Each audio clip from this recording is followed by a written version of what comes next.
지금 우리는 권위가 무너진 시대에 살고 있습니다. 어떤 권위도 인정하지 않는 포스트 모더니즘 사회를 살아가고 있습니다. 그래서 이제 사람들은 이 권위라고 하는 말을 아주 듣기 싫어합니다. 우리 젊은이들은 권위를 꼰대 개념으로 생각을 하고 있는 것 같고, 권위를 없애는 것을 민주주의라고 생각을 하는 것 같습니다. 왜 이렇게 많은 사람들은 권위에 대해서 부정적인 생각을 하고 있을까요? 제가 볼 때는 아마 권력과 권위를, 권위주의와 권위를 잘 구분하지 못하기 때문이라고 생각합니다. 여러분, 권력은 강제로 타인을 움직이게 하는 힘이라면, 권위는 타인이 자발적으로 복종하게 하는 힘을 말합니다. 그러니까 권위는 이로부터 주어지는 것이고, 권력은 사람으로부터 주어지는 것이죠.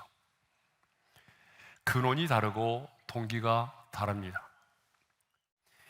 여러분, 이 세상만이 아니라 주님이 세우신 교회 안에서도 영적인 지도자의 권위가 한없이 추락하고 있습니다. 그래서 교회 안에서 일어나는 모든 문제들을 보게 되면 그 권위에 대한 문제입니다. 그 권위를 인정하지 않고 그 권위에 대한 갈등과 이런 것들이 교회 안에서 자리를 잡고 있습니다. 이렇게 우리는 권위가 무너진 시대에 살고 있습니다. 그래서 로이드 존슨 목사님은 권위의 문제야말로 우리 시대가 직면한 가장 큰 문제라고 말했어요. 왜냐하면 우리 사회의 모든 문제들의 근원을 들여다보니까 그것은 권위에 대한 부정 때문에 일어나고 있다라고 하는 것이죠. 권위가 흔들리면 모든 것이 흔들립니다. 그러므로 지금 우리는 어느 때보다도 권위가 절실한 시대에 살아가고 있는 것입니다. 오늘 본문 1절을 보게 되면 사도 바울은 각 사람은 위에 있는 권세들에게 복종하라고 말하고 있어요. 우리 한번 말씀을 읽어보겠습니다. 시작. 각 사람은 위에 있는 권세들에게 복종하라. 자, 여기서 각 사람은 누구를 말할까요? 한 사람도 예의 없이 모든 사람은 위에 있는 권세들에게 복종하라는 얘기죠. 그러면 여기 위에 있는 권세는 누구를 말할까요? 자, 문맥적으로 보게 되면 국가를 이끌어가는 정부 지도자를 말하죠. 그러나 넓은 의미로 보게 되면 정부 지도자뿐만 아니라 하나님에게로부터 하나님께서 권위를 임하신 모든 영역의 권위를 말합니다. 여러분, 우리가 사는 이 세상에는 하나님이 친히 임하여 세우신 여러 권위들이 있습니다. 정부와 교회와 가정과 또 여러 공동체 안에 하나님이 친히 임하여 세우신 권위들이 있는데 그 권위들에게 복종하라는 것이죠. 자, 그러면 왜 우리는 위에 있는 권세들에게 복종해야 할까요? 자, 오늘 세 가지 이유를 살펴볼 텐데요. 첫 번째 이유는 모든 권위가 하나님께로부터 나오고 모든 권위를 하나님이 정하셨기 때문입니다. 자, 우리 1절의 말씀, 하반절의 말씀을 읽겠습니다. 시작. 권세는 하나님으로부터 나지 않음이 없나니 모든 권세는 다 하나님께서 정하신 바라. 모든 권세는 하나님께로부터 왔다라고 말하죠. 이 말은 무슨 말이냐면 모든 권위의 근원은 누구라는 거죠? 하나님이십니다. 권위의 기원은 하나님이십니다. 그러니까 이 권위라고 하는 것은요, 스스로 만들어진 것이 아닙니다. 예? 스스로 생겨난 것이 아닙니다. 우연히 만들어진 것이 아닙니다. 하나님께서 그 권위의 근원이시고 근원의 원천이신 하나님께서 각 사람에게 다양한 권위를 임하여 세워주셨다는 거죠. 그러므로 이 땅의 통치자들은 하나님께로부터 그 권위를 이임받아서 백성들을 다스리는 것이고요. 교회의 영적인 지도자도 교회의 머리가 되신 주님께로부터 그 권위를 이임받아서 성도들을 양육하고 양떼를 먹이고 치는 것입니다. 여러분, 부모도 마찬가지입니다. 하나님께로부터 그 부모의 권위를 이임받아서 자녀를 양육하고 훈육하는 것입니다. 그래서 다니엘은요, 바벨론의 느부갓네살 왕의 꿈을 해석하면서 왕에게 이렇게 말을 했어요. 우리 한번 읽어볼까요? 다 같이요. 왕이요, 왕은 여러 왕들 중에 왕이시라. 하늘의 하나님이 나라와 권세와 능력과 영광을 왕에게 주셨고, 우리 예수님도 자신을 십자가에 못 박아 죽이도록 사형을 언도한 빌라도 총독에 대해서 이렇게 말씀하셨습니다. 요한복음 19장 11절입니다. 다 같이요. 이에서 주지 아니하셨더라면 나를 해할 고난이 없었으리니. 주님은 자신을 십자가에 못 박도록 사형을 언도한 빌라도 총독의 권위를 인정하셨어요. 그래서 그 재판을 거부하지 않았어요. 주님은 이 땅에 계시는 동안에 이 세상의 권위를 부인한 적이 없습니다. 그래서 가이사의 것은 가이사에게 바치라고까지 요구했던 것입니다. 예수님의 수제자인 베드로 역시 세상의 권위를 인정했어요. 베드로전서 2장 17절의 말씀을 읽겠습니다. 다 같이요. 형제를 사랑하며 하나님을 사랑하며 왕을 존대하라. 우리 한번 따라서 하겠습니다. 왕을 존대하라. 그러면 여기서 언급하고 있는 왕은 누구죠? 바로 헤롯 아그리빠 왕이에요. 이 왕은 어떤 사람이죠? 야고보를 칼로 죽이고 그리고 베드로 자신도 잡아 죽이려고 했던 사람이에요. 그런데 베드로는 야고보를 칼로 죽이고 자신도 잡아서 죽이려고 하는 그 헤롯 아그리빠 왕에 대해서 존대하라고 말해요. 무슨 말입니까? 베드로는 헤롯 아그리빠 왕이라는 그 인간 자체를 보는 것이 아니라 하나님께서 그에게 주신 그 권위를 인정했다는 거예요. 우리가 잘 아는 다윗도 마찬가지입니다. 여러분, 하나님의 마음에 합한 자였던 다윗은요, 끊임없이 자신을 죽이려고 했던 그 사울왕을 죽일 수 있는 두 번의 절호의 기회가 있었어요. 그렇지만 그 두 번의 기회가 주어졌지만 그 사울왕을 죽이지 않았습니다. 여러분, 왜 다윗은 자신을 죽이려고 했던 사울왕을 죽이지 않았어요? 단 한 가지 이유는 그가 하나님께로부터 기름 부음을 받은 자라는 사실입니다. 하나님께로부터 기름 부음을 받았다는 것은 뭘 의미하죠? 하나님께서 그에게 왕으로서의 권위를 인정하셨다는 거죠. 그래서 다윗은 사울이 자기를 죽이려고 했지만 그럼에도 불구하고 하나님께서 그에게 임하신 왕으로서의 권위를 인정하고 순종했다는 것입니다. 성경은 영적인 지도자에게도 순종하고 복종할 것을 말씀하고 있어요. 다 같이 읽겠습니다. 시작. 너희를 인도하는 자들에게 순종하고 복종하라. 여러분, 왜 교회 지도자에게 순종하고 복종하라고 말합니까? 그건 역시 교회의 머리 되신 주님께서 그 권위를 그 하나님께서 임하셨기 때문에 그렇습니다. 자녀들에게도 너희 부모에게 순종하라고 말합니다. 그렇죠? 왜 자녀는 부모에게 순종해야 될까요? 하나님께서 부모에게 권위를 임하셨기 때문이죠. 그러므로 우리는 부모가 부모답지 않아도, 부모가 많은 유산을 물려주지 않아도 자녀된 우리는 하나님께서 부모로서 세우신 권위를 인정하고 순종해야 한다는 것입니다. 그러면 우리는 불의를 행하고 하나님의 나라를 대적하는 권세자들에게도 복종해야 될까요? 하는 의문이 들죠. 아마 여러분들이 이 설교를 들으면서 말은 안 했지만 속으로 아마 이런 생각을 하고 있었을 거예요. 자, 모든 권세자들에게 우리가 복종을 해야 되느냐? 불의를 행하고 하나님의 나라를 대적하는 자들에게도 그러면 우리는 무조건 복종해야 됩니까? 아니라는 거죠. 우리가 복종해야 될 권세자가 있고 복종하지 않아야 될 권세자가 있다는 거예요. 그래서 오늘 본문도 보게 되면 하나님으로부터의 권위를 이임받은 직임으로서의 권위를 말했지 사람으로서의 권세자를 말하고 있지 않다는 거예요. 자, 우리 본문을 한번 읽어보겠습니다. 다시 한번 시작. 각 사람은 위에 있는 권세들에게 복종하라. 권세는 하나님으로부터 나지 않음이 없나니. 거기도 직임으로서의 권세를 말하는 것이지 권세자들을 말하고 있지 않다는 거예요. 이 말은 무슨 말이냐 그러면 권세를 가진 자들 중에는 하나님을 대적하고 불의를 행하는 권세자들도 있다는 거예요. 그러면 하나님을 대적하고 불의를 행하는 그런 권세자들에 대해서 우리는 어떻게 해야 됩니까? 복종해야 됩니까? 아니라는 거예요. 여러분, 다니엘의 세 친구들을 볼까요? 바벨론의 느부갓네살 왕이 금신상을 만들어 놓고 절을 하도록 우상 숭배를 강요했어요. 그러면 다니엘의 세 친구는 어떻게 했나요? 그 금신상 앞에 절을 했습니까? 아닙니다. 그들은 금신상에게 절하지 않았어요. 왕의 명령을 거역했어요. 우리 다니엘 3장 18절의 말씀을 함께 읽겠습니다. 시작. 우리가 왕의 신들을 섬기지도 아니하고 왕이 세우신 금신상에게 절하지도 아니할 줄을 아옵소서. 그들은 하나님의 명령에 순종하기 위해서 인간의 명령에 불순종한 것입니다.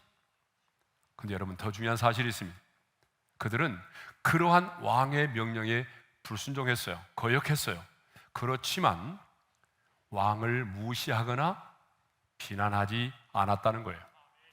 정중하게 그들은 예의를 갖춰서 느부갓네살 왕을 왕으로 불렀습니다. 그러므로 우리도 권세를 잡은 자가 연약하여 허물 있고 부족하더라도 하나님이 세우신 권위를 인정하고 복종해야 합니다. 그러나 하나님을 대적하고 하나님의 뜻을 거스르게 하는 권세라면 우리는 복종해서는 안 됩니다. 예수님의 제자들을 보십시오. 자, 그들은 하나님을 대적하는 권세에 순복하지 않았습니다. 만일 그들이 예수의 이름으로 말하지도 말고 예수의 이름으로 가르치지도 말라라고 하는 당시의 그 종교 지도자들의 권위에 순복했다고 한다면 아마 기독교는 초기에 사멸되고도 말았을 것입니다. 예수님의 제자들은 그 종교 지도자들의 권위에 순복하지 않았습니다. 우리 개신교를 영어로 뭐라고 그러냐면 프로테스탄트라고 말하죠. 이 말은 저항하는 자라는 말이에요. 루터가 타락하고 부패한 로마의 교황청에 대해서 저항을 했던 것처럼 우리 개신교인들은 저항하는 자라는 거예요. 그럼 무엇에 대해서 저항하는가? 여러분, 하나님의 나라를 대적하고 하나님의 뜻을 거스리고 불의를 행하는 자들에 대해서 우리 개신교인들은 저항하는 자라는 거예요. 하나님의 창조의 질서를 거스리고 하나님의 나라를 대적하는 자들에 대해서 하나님의 사람인 우리는 가만히 있어서는 안 되고 저항해야 된다는 거죠. 그러니까 동성애를 합법화시키려고 한다면 하나님의 사람인 우리는 가만히 있어서는 안 된다는 거잖아요. 우리는 반드시 저항을 해야 되는 거죠. 왜 우리가 그렇게 권위를 중요하게 여기고 그 권위 앞에 복종해야 됩니까? 그것은 모든 권세가 하나님께로부터 나오고 그 모든 권위를 하나님이 정하셨기 때문입니다. 자, 두 번째입니다. 왜 우리가 권위를 인정하고 그 권위 아래 복종하는 삶을 살아야 합니까? 그 두 번째 이유는요, 바로 질서 때문입니다. 우리가 사는 세상은 권위가 무너지면요, 질서가 무너지게 되어 있습니다. 권위가 무너지면 국가의 질서도, 우리가 살고 있는 이 세상의 질서도, 가정의 질서도, 여러분이 속해 있는 공동체의 질서도 무너집니다. 그 공동체의 질서가 무너지지 않도록 하기 위해서 하나님은 모든 기관과 공동체 안에 리더를 세우신 것입니다. 머리를 세워두신 거예요. 하나님은 질서의 하나님이십니다. 그러므로 하나님이 창조하신 이 우주와 자연에는요, 여러분, 너무나 분명한 질서가 있어요. 질서가 있기 때문에 이렇게 우주가 아름답고 유지될 수가 있는 것입니다. 만일 은하계와 태양계의 질서가 없다면, 이 지구가 제멋대로 운행을 한다고 한다면 이 우주는 엄청난 카오스, 즉 혼돈 가운데 빠지고 말 것입니다. 하나님은 질서의 하나님이십니다. 그러므로 우리에게 은사와 능력이 많이 있지만 그 은사와 능력보다도 하나님은 뭘 더 중요하게 생각하느냐 하면 질서를 더 중요하게 여기신다는 거예요. 그래서 고린도전서 14장을 보게 되면 성령의 은사에 대하여 이야기하면서 이렇게 말씀하고 있습니다. 우리 한번 읽어볼까요? 시작. 하나님은 무질서의 하나님이 아니시오. 왜 성령의 은사와 능력을 강조하다가 갑자기 하나님은 무질서의 하나님이 아니시다, 질서의 하나님이시다는 말을 강조할까요? 은사와 능력보다 더 중요한 게 뭐예요? 교회 안에서의 질서가 중요하다는 것입니다. 그렇습니다, 여러분. 여러분이 어떤 성령의 불을 받고 어떤 예언의 은사가 있고 능력이 있다고 할지라도 그 은사와 능력보다 중요한 것은요, 교회 안에서의 질서입니다. 그래서 하나님은 어때요? 그 모든 은사와 능력보다도 그것들을 하나님이 세우신 교회의 영적인 지도자의 권위 아래에 두셨어요. 그러니까 그 은사와 능력도 권위 아래서 바르게 사용되어야 되는 거죠. 그런데 가끔 보게 되면 불을 받았다, 내가 무슨 직통 계시를 받고 있다, 무슨 예언의 은사가 있다라고 말하는 사람들 보게 되면 교회를 아주 문란하게 만들어요. 교회의 질서를 어지럽혀요. 그리고 그 지도자의 권위 아래 복종하지 않아요. 여러분, 이것들은 잘못된 것입니다. 하나님은 아무리 여러분이 뛰어난 은사와 능력이 있을지라도 그것보다는 교회 안에 질서를 더 중요하게 생각하시고 그 질서 때문에 그 교회의 영적인 지도자의 권위 아래 복종하게 하신 것입니다. 성경에 보게 되면 남자와 여자는 평등합니다. 이것이 성경 원리입니다. 남자와 여자는요, 평등하도록 하나님이 지으셨어요. 그럼에도 불구하고 성경을 보게 되면 남자를 여자의 머리라고 말씀하고 있어요. 이것 때문에 실족한 분들이 많이 계세요. 여러분, 왜 하나님께서 남자를 가정에서 여자의 머리로 두셨을까요? 이 머리는 하나님이 세우신 권위를 말합니다. 가정 안에서 머리가 둘이 되면 굉장히 혼란하게 되겠죠. 가정의 질서가 무너지겠죠. 그래서 하나님은 딱 한 가지 이유입니다. 가정에서의 질서를 위해서 하나님이 그 남자를 여자의 머리로 두신 겁니다. 다른 이유가 없어요. 권위가 무너지면 국가의 질서도 무너지고 가정의 질서도 무너집니다. 그래서 어떤 분은 그러더라고요. 권위가 사라지는 것은 우리 집안에 지붕이 사라지는 것과 같다. 또 어떤 분은 말하기를 권위가 사라지는 것은 어때요? 철로 위에 기차가 달리는데 기차는 있는데 철로가 사라지는 것과 같다. 그렇게 말을 해요. 그래서 그만큼 권위가 중요하다는 거죠. 그래서 하나님은 여러분의 공동체 안에, 여러분의 가정 안에, 우리 사회 안에, 여러분의 직장 안에 그 권위를, 리더를 세워주신 것입니다. 하지만 사탄 마귀는 질서를 파괴하고 권위에 도전하라고 말합니다. 많은 사람들로 하여금 인권과 민주주의라고 하는 미명 아래 하나님이 세워두신 권위를 부정하게 하려고 합니다. 그래서 마침내 혼돈과 무질서의 세계를 만들려고 합니다. 이것이 사탄의 전략입니다. 사탄의 전략은 질서를 파괴하고 권위에 도전해서 우리가 살고 있는 이 사회를, 이 정부를, 아니 여러분의 가정을 혼란과 혼돈 가운데 있게 하려고 하는 것입니다. 사탄이 역사하는 곳에는요, 언제나 질서가 무너지고 혼돈이 찾아옵니다. 그러니까 누가 뭐라 해도 질서를 무너뜨리고 파괴하는 것은 사탄의 역사인 것입니다. 하나님은 질서를 위해서 권위를 인정하고 복종할 것을 요구하십니다. 마지막 세 번째입니다. 왜 우리는 권위에 복종해야 되는가? 세 번째 이유는 하나님의 심판 때문에 그렇습니다. 오늘 본문 2절의 말씀을 우리 함께 읽겠습니다. 다 같이요. 그러므로 권세를 거스르는 자는 하나님의 명을 거스림이니 거스르는 자들은 심판을 자취하리라. 여러분, 주님이 이렇게까지 말씀하시는 것을 보게 되면 하나님께서 권위에 대해서 얼마나 중요하게 여기고 있는지를 우리가 알 수가 있습니다. 성경을 보게 되면 하나님이 세우신 권위를 인정하지 않고 불순종해서 하나님의 심판을 자초한 사람들이 참 많이 나옵니다. 여러분, 대표적으로 민수기 12장을 보게 되면요, 하나님의 사람 모세가 어느 날 구스 여자를 아내로 취하였어요. 여러분, 이방 여인이잖아요. 더구나 흑인이잖아요. 그러니까 이스라엘의 지도자인 모세가 이방 여자를, 그것도 흑인 여자를 아내로 취한 거예요. 그것을 보고 누나 미리암과 형 아론이 비방했어요. 여러분, 아마 여러분 같아도 비방할 거예요. 그런데 하나님은요, 그 비방한 미리암이 한센병에 걸리는 심판을 받게 하셨어요. 또 민수기 16장을 보게 되면 고라와 다단과 아비람은 이스라엘의 지도자인 모세와 아론의 권위에 도전하였다가 땅이 갈라져 삼킴으로 죽임을 당하는 심판을 자초하였던 것입니다.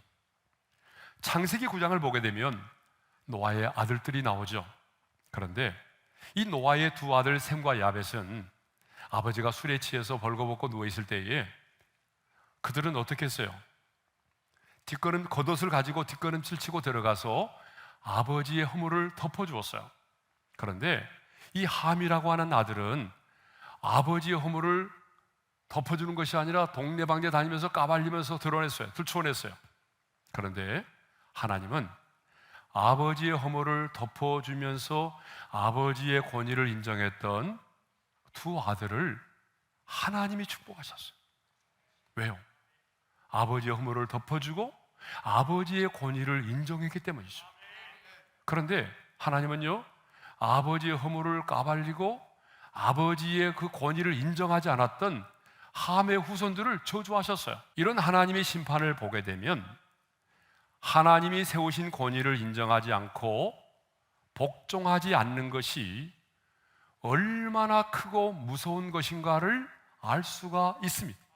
그러므로 우리는 하나님께서 세우신 그 권위를 인정하고 복종할 수 있는 성숙한 하나님의 사람이 될 수 있기를 바랍니다. 그런데 사람들은요, 권위를 무시하면 내가 좀 더 자유로워질 것처럼 생각해요. 권위를 무시하게 되면, 권위를 부정하게 되면 내가 좀 더 자유로워질 것처럼 생각하고요, 권위에 복종하는 삶을 살게 되면 나만 더 손해를 볼 것처럼 여겨져요. 그래서 직장생활 하면서도 권위 아래 복종을 안 하는 거예요. 왜? 그 권위 아래 복종하게 되면 나만 왕따를 당하는 것처럼 보이고 내가 더 많은 손해를 볼 것처럼 느껴지기 때문이죠.